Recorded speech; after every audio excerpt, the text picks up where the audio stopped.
How you doing, YouTube? Matt Massa Beer Reviews, back with yet another review. A little bit of Great Notion up in this piece in the form of their double fudge chocolate brownie.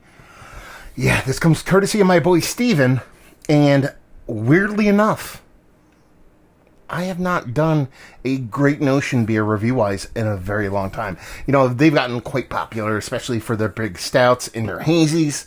And I reviewed some of their stuff. I'm actually looking at my channel right now. Back in 2017, early 2017, like January, February, I did Peanut Brother and their Pure Guava. I believe both of those are sent by my friend Charlie. He does the C&J podcast. Go check him out. He kind of sent them as a thank you for going on and doing the podcast, like a group podcast thing for a show. Anyway, and nothing since. So you're talking about 3 years.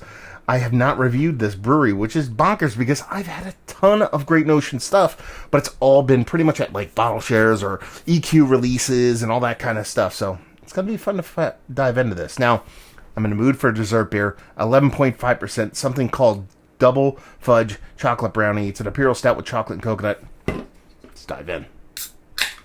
Yeah, and Steve actually got these in distro up by him. I guess for some reason, maybe Great Notion was in New York for some event like Pastry Town or something like that. Maybe they sent some cans along for some other event. I don't know why this would be distroed in New York, but here we are. Label-wise, it's cool. I've always dug the art design for Great Notion, and this is pretty cool. You know, you got that nice kind of abominable snowman, or Yeti. Is it the same thing?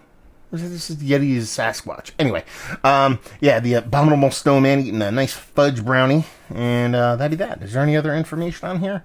No. And yeah, anyway, this be no idea how old. There's no stamping on this.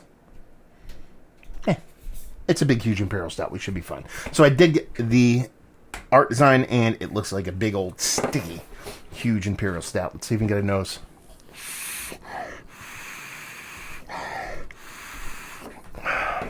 There's something there. It's not the coconut, and it's not the chocolate. It smells like a big, huge, rich kind of pastry stout. It might be the way the alcohol is kind of coming off, and that it comes off like a cherry liqueur kind of vibe, because I'm getting this kind of hot, like, not like whiskey or barrel-aged spirit-based kind of heat, just a plain high ABV beer kind of heat, but there's this kind of Luden's cherry cough droppy, cordially thing kind of floating around in there too, which is kind of fun. I mean, yes, you're getting soft chocolate. Am I getting coconut in it? I'm not really getting much as far as coconut in the nose. You're getting a bit of kind of like soft, rich kind of lactose vibes, but it really is that kind of sweeter, kind of chocolate-leaning malt with that soft little kind of cherry cordial liqueur kind of thing going on. Let's dive in. Cheers.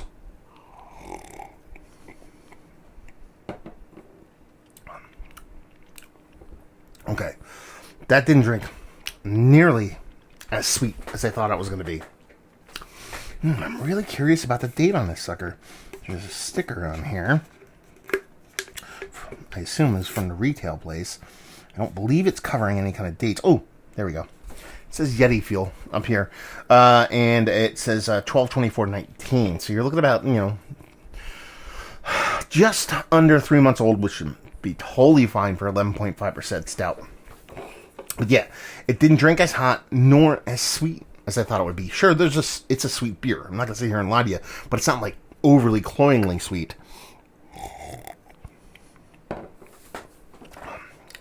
Chocolate, gobs and gobs of chocolate. You do get the coconut in there. It's like a semi-toasted coconut kind of vibe.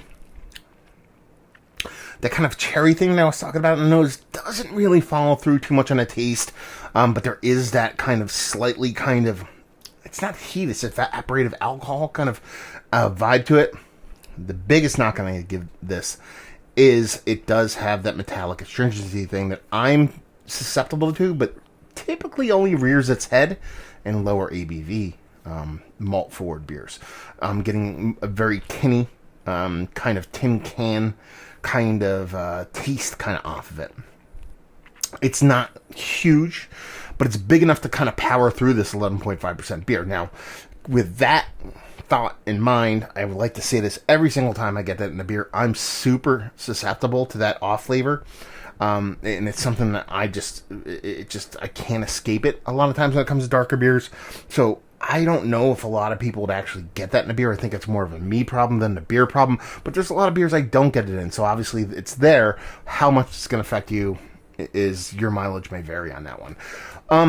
This is nice. It's tasty. It's definitely giving me chocolate vibes. That coconut does come through. And that cherry thing on the nose is cold, even though it didn't really follow through in the taste. It has a nice mouthfeel to it, but I wouldn't call it super thick nor thin.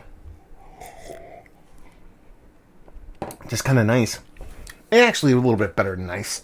It's a pretty decently dense kind of mouthfeel. And that's pretty much it.